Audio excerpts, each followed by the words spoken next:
नमस्कार दोस्तों, मैं अर्जुन आपका स्वागत करता हूँ स्टी बाय अर्जुन के यूट्यूब चैनल में। तो दोस्तों आज की हमारी क्लास है महाजनपद काल के बारे में। जो है दोस्तों आज की हमारी क्लास है, तो दोस्तों वीडियो को अंत तक जरूर देखना ताकि सभी क्वेश्चन जो है आपको आसानी से याद हो जाएं। साथ ही दोस्तों अगर आप हमारे चैनल पर पहली बार आएँ तो हमारे चैनल को भी सब्सक्राइब कर लीजिएगा, साथ ही बेल आइकन को प्रेस कर लीजिएगा ताकि हमारे आने वाले वीडियो का नोटिफिकेशन जो है आप तक पहुँचता रहे। तो चलिए दोस्तों वीडियो को स्टार्ट करते हैं। यानी आज की क्लास में जानेंगे महाजनपद काल के बारे में, जो है जानेंगे कितने महाजनपद काल हैं, इनकी राजधानियों के बारे में और कौन से जो है भारत के किस स्टेट में जो है पढ़ते हैं, इन सभी के बारे में जो है आज की क्लास में जानेंगे। तो दोस्तों महाजनपद काल से पहले जो है हम कुछ जो है वैदिक सभ्यता के दो चार टॉपिक्स जो है रह गए थे उनको जो है कंप्लीट कर लेते हैं। जैसे वैदिक सभ्यता के पतन का कारण वगैरह जो है इसमें जानेंगे और उसके बाद जो है महाजनपद काल के बारे में जो है जानेंगे।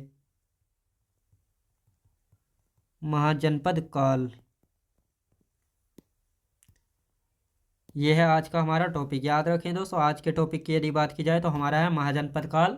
याद रखें महाजनपद काल।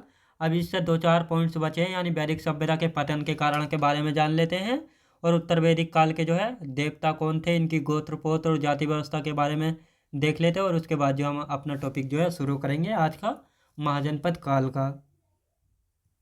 वैदिक सभ्यता के पतन का कारण। याद रखें दोस्तों, वैदिक सभ्यता के पतन का कारण भी देख लेते हैं। जिस प्रकार सिंधु घाटी सभ्यता का पतन का कारण बाढ़ को माना गया था, लेकिन मैक्स मूलर के अकॉर्डिंग जो है आर्यों के आक्रमण को जो है माना गया था। आर्यों के आक्रमण को जो है इतना ज़्यादा नहीं माना गया। सबसे ज़्यादा जो सिंधु घाटी सभ्यता के पतन का कारण माना गया वह किसको माना गया, बाढ़ को जो है माना गया है। लेकिन मैक्स मूलर के अकॉर्डिंग पूछा जाए कि सिंधु घाटी सभ्यता का पतन का कारण कौन थे, तो आर्यों का आक्रमण था। याद रखेंगे, आर्यों का आक्रमण था। तो यहाँ पर यदि वैदिक सभ्यता के पतन के कारण की यदि बात की जाए तो कुछ पॉइंट हैं, यानी जैसे जलवायु परिवर्तन, व्यापार में कमी, सामाजिक अस्थिरता, बाहरी आक्रमण, नदियों का सूखना, मा तो ये सभी जो है वैदिक सभ्यता के पतन के कारण थे। याद रखेंगे कौन कौन से, जलवायु परिवर्तन, जलवायु जलवायु परिवर्तन, व्यापार में कमी, व्यापार में कमी, और कौन सा, सामाजिक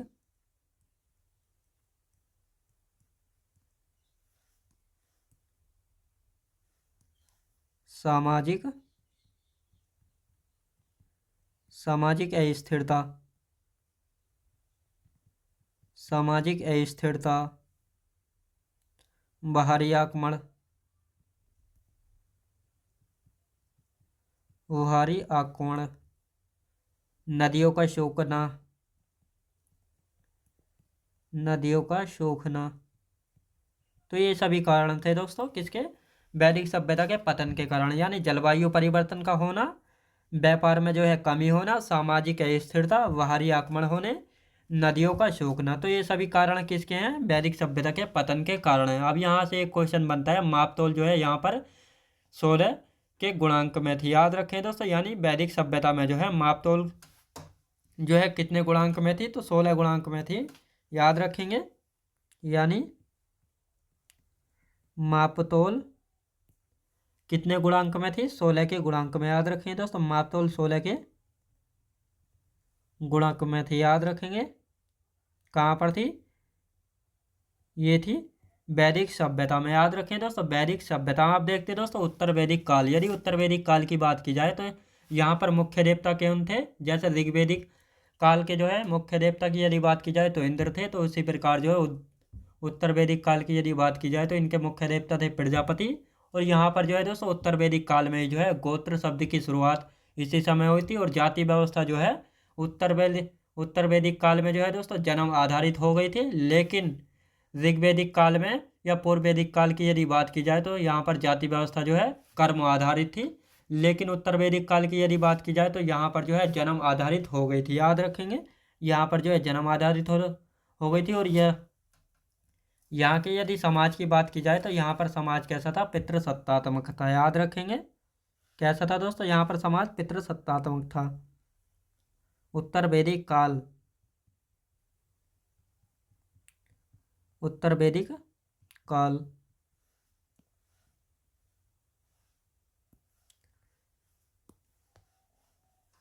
उत्तर वैदिक काल की यदि बात करते हैं तो इनके मुख्य देवता कौन थे? मुख्य मुख्य देवता थे इनके प्रजापति। कौन थे? प्रजापति थे उत्तर वैदिक काल में। यहीं पर जो है दोस्तों गोत्र शब्द की शुरुआत हुई थी। गोत्र शब्द की शुरुआत हुई थी। याद रखें दोस्तों, यहाँ से क्वेश्चन बनता है गोत्र शब्द की शुरुआत कब हुई थी, तो ये उत्तर वैदिक काल में जो है हुई थी। जाति व्यवस्था की यदि बात की जाए, जाति व्यवस्था की यदि बात की जाए तो यहाँ पर जो है जन्म आधारित हो गई थी। याद रखें दोस्तों, जन्म आधारित हो गई। जन्म आधारित जो है जाति व्यवस्था किस काल में हुई थी? उत्तर वैदिक काल में जो है हुई थी। याद रखेंगे। और यहाँ पर यदि समाज की बात की जाए तो समाज कैसा था? पितृ सत्तात्मक था। याद रखें दोस्तों, पितृ सत्तात्मक समाज था। कहाँ पर? उत्तर वैदिक काल में। याद रखेंगे कहाँ पर? उत्तर वैदिक काल में। अब दोस्तों इन दोनों के जो है अन्य तथ्य भी देख लेते हैं। कौन कौन से अन्य तथ्य यानी अन्य फैक्ट हैं, कौन कौन से हैं? तो यदि मुंडकोपनिषद का संबंध जो है किससे है? अर्थ अथर्ववेद की सोन के शाखा से। याद रखें दोस्तों, यदि पूछा जाए मुंडकोपनिषद से दोस्तों सत्यमेव जयते शब्द भी कहाँ से लिया गया है? मुंडकोपनिषद से लिया गया है। और मुंडकोपनिषद का संबंध जो है अथर्ववेद की सोन की शाखा से है। यजुर्वेद में जो है यजुर का अर्थ होता है दोस्तों बलि या बलिदान। और पुरुषार्थ की यदि संख्या की बात की जाए तो 4 है, धर्म अर्थ काम और मोक्ष। याद रखें दोस्तों कौन कौन से, यानी धर्म अर्थ काम और मोक्ष। याद रखेंगे। यहाँ पर अन्य फैक्ट की यदि बात करते हैं तो पहला आता है मुंडकोपनिषद। याद रखेंगे मुंडकोपनिषद की यदि बात की जाए तो इसका संबंध जो है संबंध अथर्ववेद की शौनकीय शाखा से है। याद रखें दोस्तों, शौनकीय शाखा से है। याद रखें दोस्तों, शौनकीय शाखा से किसका संबंध है? मुंडकोपनिषद का। याद रखेंगे। यजुर्वेद में यजुर्वेद में यजुर का अर्थ यजुर का अर्थ यदि पूछा जाए तो बलि या बलिदान। याद रखें दोस्तों, बलि या बलिदान ये किसका अर्थ है? यजुर का अर्थ है। याद रखें दोस्तों, यजुर का अर्थ है। पुरुषार्थ की यदि संख्या पूछा जाए, पुरुषार्थ की यदि संख्या की बात की जाए तो पुरुषार्थ की संख्या है 4, यानी अर्थ धर्म काम और मोक्ष। याद रखें दोस्तों, तो ये 4 पुरुषार्थ हैं। याद रखें दोस्तों, पुरुषार्थों की संख्या है धर्म अर्थ काम और मोक्ष। याद रखें दोस्तों, धर्म अर्थ और काम और मोक्ष। याद रखें दोस्तों, सोम देवता जो है पौधों के वनस्पति तथा औषधि के देवता थे। किन राजाओं के पास जो है स्थायी या नियमित सेना महल और राजधानी नहीं थी? तो वैदिक काल के राजाओं के पास। याद रखेंगे किसके पास नहीं थी? यानी सोम देवता की यदि बात की जाए, सोम देवता कौन थे दोस्तों? सोम देवता जो है पौधों के वनस्पति तथा औषधि के देवता थे। सोम देवता की यदि बात की जाए पौधों के वनस्पति पौधों के वनस्पति तथा औषधि के देवता थे। याद रखें दोस्तों, सोम देवता जो है पौधों के वनस्पति तथा औषधि के देवता थे। किनके? औषधि के देवता थे। याद रखें दोस्तों, किन राजाओं के पास स्थायी नियमित सेना या महल राजधानी जो है नहीं होती थी? तो ये ऋग्वैदिक काल के राजाओं के पास। याद रखेंगे, यानी किन राजाओं के पास स्थायी या नियमित सेना महल राजधानी नहीं थी। किन राजाओं के पास नहीं थी? ऋग्वैदिक काल के राजाओं के पास। याद रखें दोस्तों, ऋग्वैदिक काल के राजाओं के पास नहीं थी। याद रखें दोस्तों, ऋग्वैदिक काल के राजाओं के पास जो है नहीं थी स्थायी सेना, नियमित सेना, महल और राजधानियां जो है नहीं थी। याद रखेंगे। संस्कृत भाषा की यदि बात की जाए तो संस्कृत भाषा जो है किस परिवार का हिस्सा है? भारतीय यूरोप परिवार का हिस्सा है संस्कृत भाषा। याद रखेंगे दोस्तों, संस्कृत भाषा की यदि बात की जाए तो किस परिवार का हिस्सा है?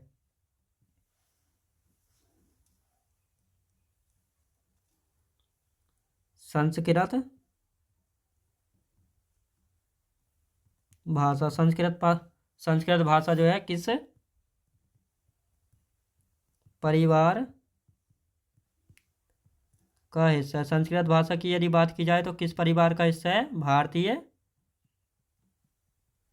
भारतीय यूरोप परिवार का हिस्सा है संस्कृत भाषा। याद रखें दोस्तों, किस परिवार का हिस्सा है संस्कृत भाषा जो है?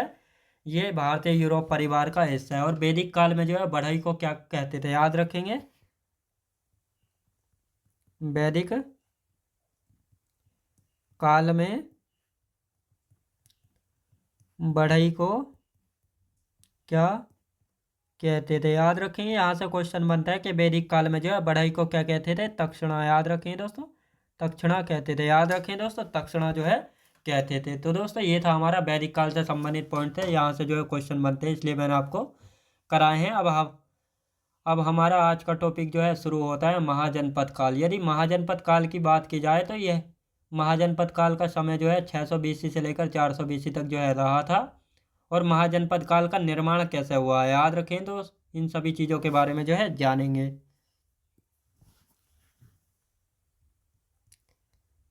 महाजनपद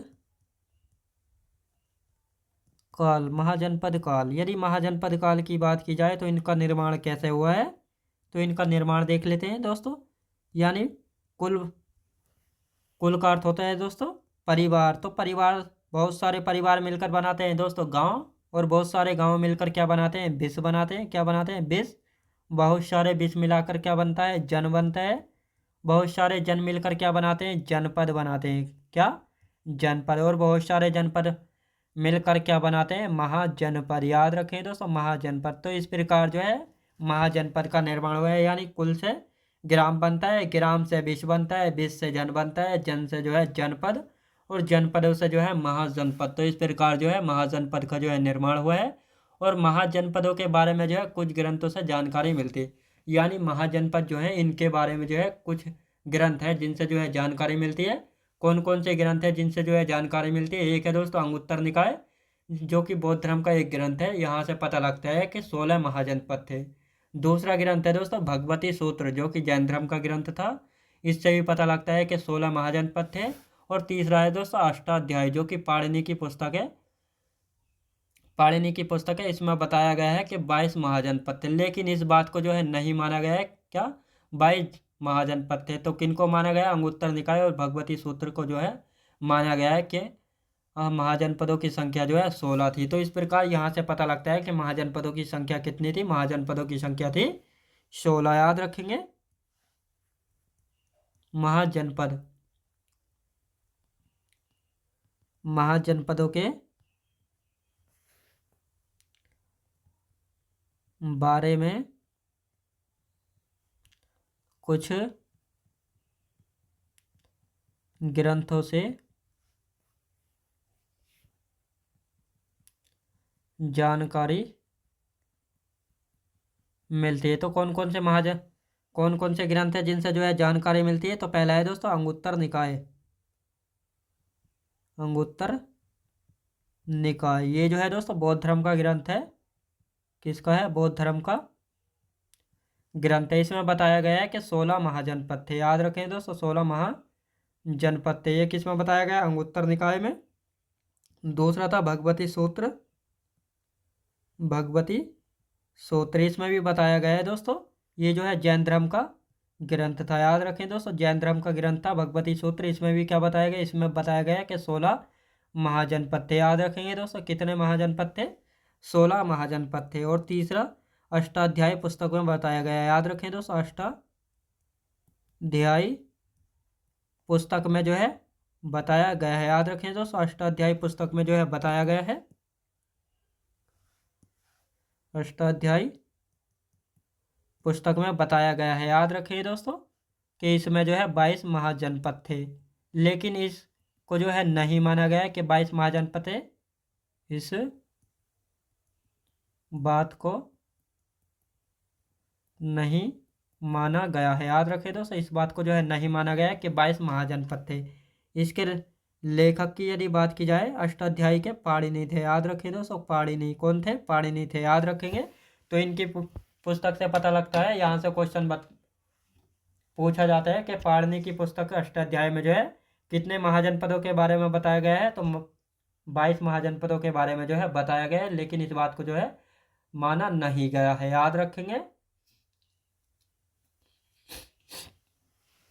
अब देखते हैं दोस्तों कौन कौन से 16 महाजनपद है और इनकी राजधानियों के बारे में जो है जानेंगे।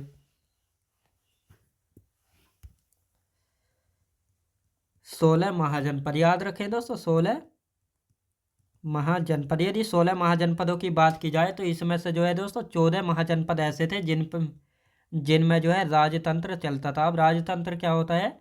यानी जो 16 महाजनपद थे इनमें से 14 महाजनपद ऐसे थे जिनमें जो है राजतंत्र जो है चलता था। अब राजतंत्र की यदि बात की जाए तो इसमें होता क्या था? इसमें जो है सारी शक्तियाँ जो है राजा के पास होती थी, और राजा के बाद जो है राजा का बेटा ही जो है राजा बनेगा, इस चीज़ का जो है प्रावधान होता था राजतंत्र में। लेकिन यहाँ पर जो है दो महाजनपद जो है गणतंत्र थे। याद रखेंगे दोस्तों, गणतंत्र मतलब जहाँ पर जो है राजा को जनता के द्वारा जो है चुना जाता था, और यहाँ पर जो है राजा का बेटा राजा नहीं होता था, बल्कि जनता के द्वारा जो है राजा चुना जाता था। कौन कौन से दो महाजनपद थे? एक था दोस्तों मल्ल, एक था मल्ल। यदि इसकी राजधानी की बात की जाए तो कुशीनगर था। याद रखेंगे, मल्ल की राजधानी थी कुशीनगर, और यही कुशीनगर है जहाँ पर जो है महात्मा बुद्ध की जो है मृत्यु हुई थी। याद रखेंगे, यानी गौतम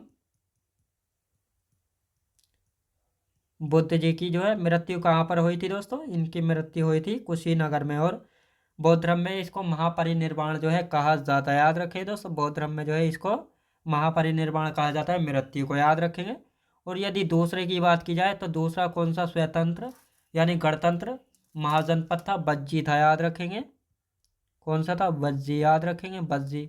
यदि इसकी राजधानी की बात की जाए तो वैशाली। याद रखेंगे, कौन सा?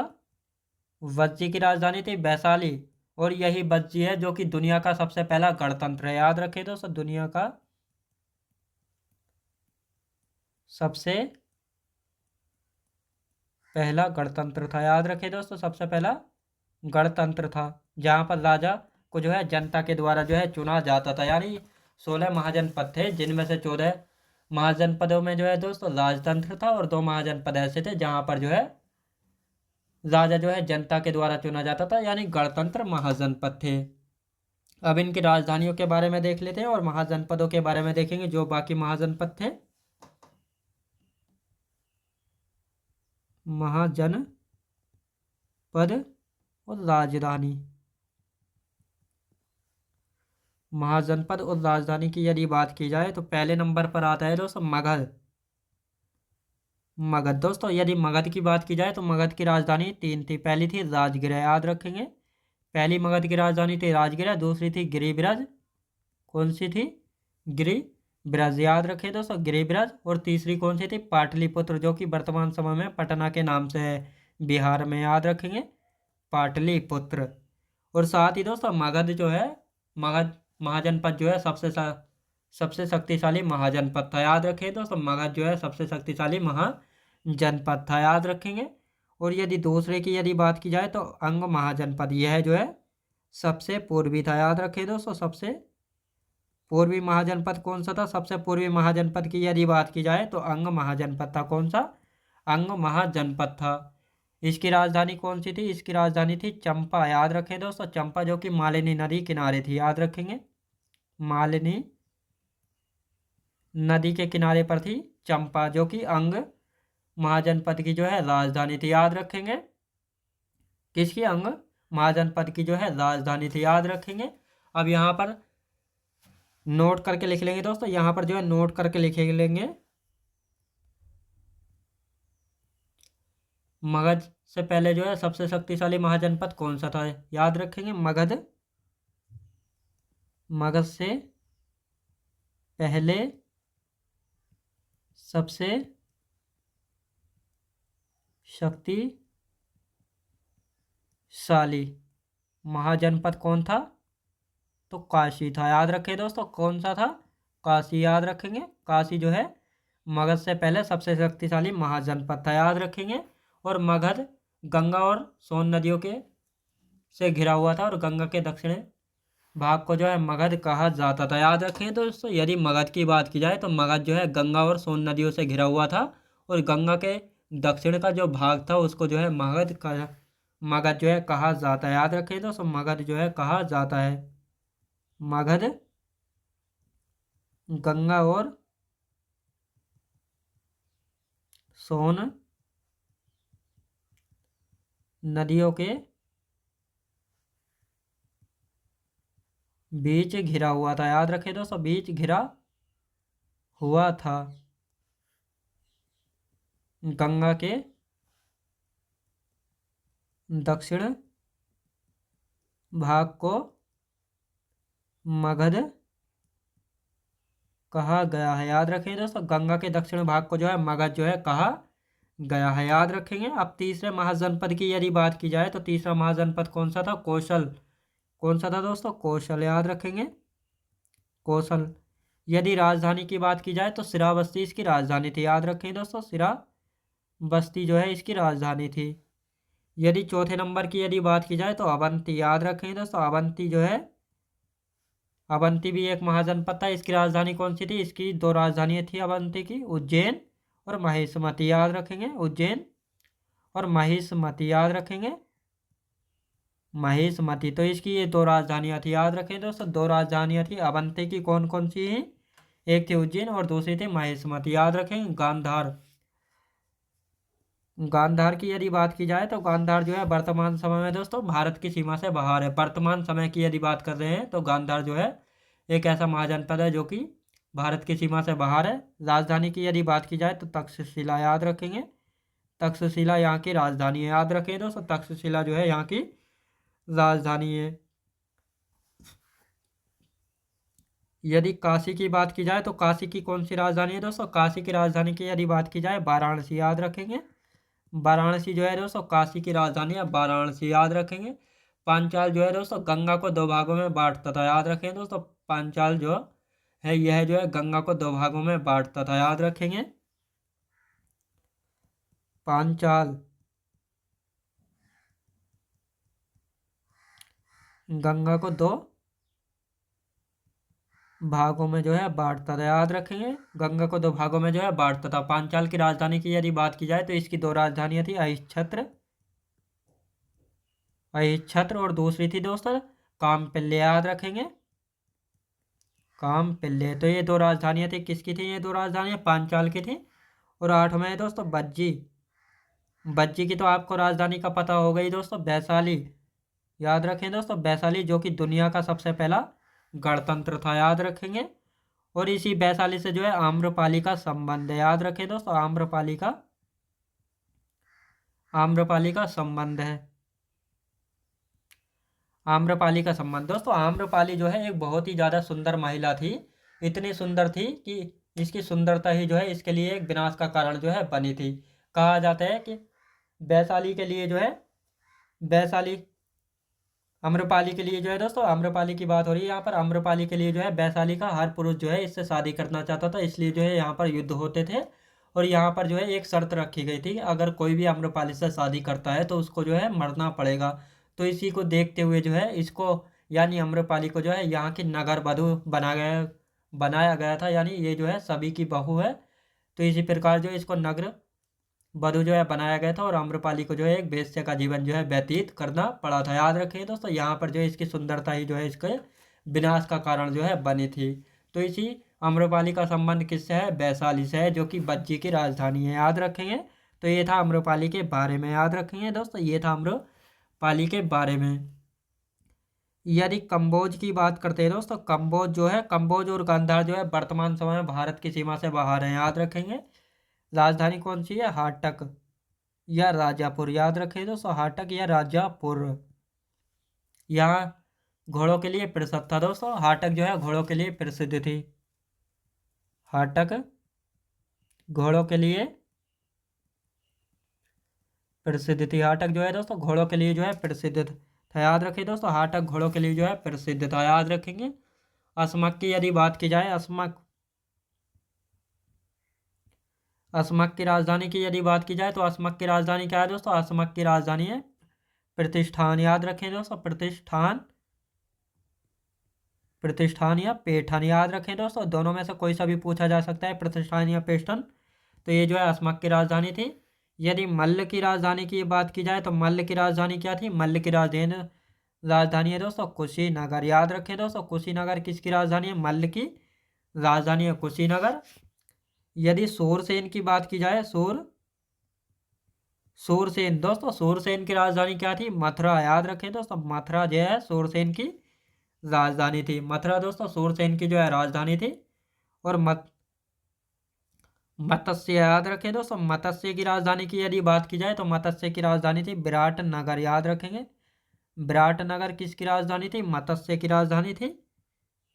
और यदि बात की जाए कुरु, याद रखें दोस्तों, कुरु की राजधानी क्या थी?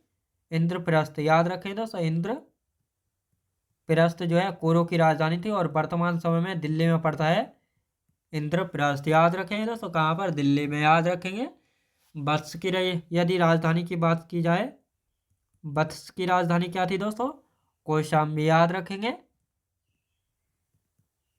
कौशाम्बी, याद रखें दोस्तों, कौशाम्बी जो है वत्स की राजधानी थी। और यदि चेदे की बात की जाए तो चेदे की राजधानी क्या थी?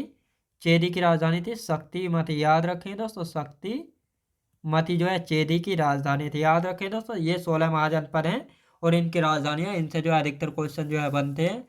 अब इनके दोस्तों दो चार पॉइंट जो है लिख लेते हैं।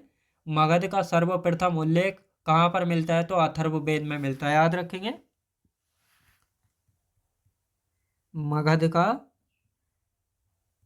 सर्वप्रथम उल्लेख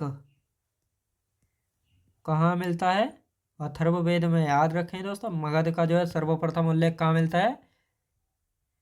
अथर्ववेद में मिलता है। कहाँ पर दोस्तों? अथर्ववेद में जो है मिलता है मगध का सर्वप्रथम उल्लेख, याद रखेंगे दोस्तों। 16 में से 10 महाजनपद जो है गंगा की घाटी में थे, याद रखें दोस्तों, 16 में से 10 महाजनपद गंगा की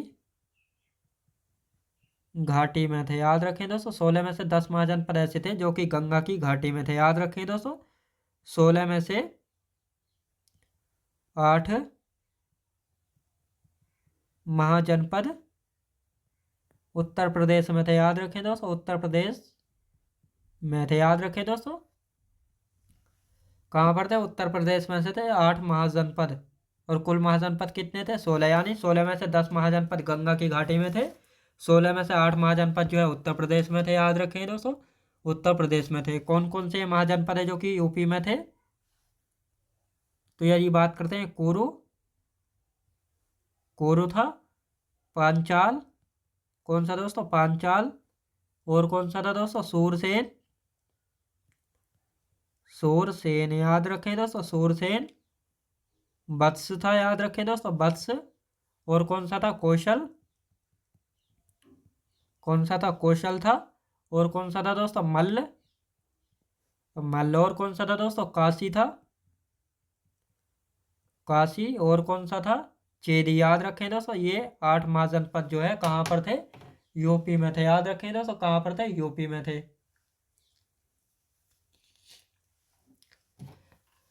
अब बात करते हैं दोस्तों, 2 महाजनपद ऐसे थे जो कि वर्तमान में जो है भारत से बाहर हैं। तो कौन कौन से 2 महाजनपद है जो कि वर्तमान में जो है भारत से बाहर हैं? 2 महाजनपद, गांधार और कंबोज, वर्तमान में भारत से बाहर हैं, याद रखें दोस्तों, वर्तमान में जो है भारत से बाहर हैं। तो दोस्तों यही था आज के बारे में। तो दोस्तों मैं उम्मीद करता हूँ आपको वीडियो क्वालिटी कंटेंट वगैरह सभी कुछ आपको पसंद आया होगा। पसंद आया हो तो लाइक शेयर और सब्सक्राइब करना बिल्कुल भी ना भूलें। साथ ही दोस्तों अगर आप हमारे चैनल पर पहली बार आए तो हमारे चैनल को भी सब्सक्राइब कर लीजिएगा, साथ ही बेल आइकन को प्रेस कर लीजिएगा ताकि हमारे आने वाले वीडियो का नोटिफिकेशन जो है आप तक पहुँचता रहे। तो चलिए दोस्तों मिलते हैं नेक्स्ट वीडियोज़ में।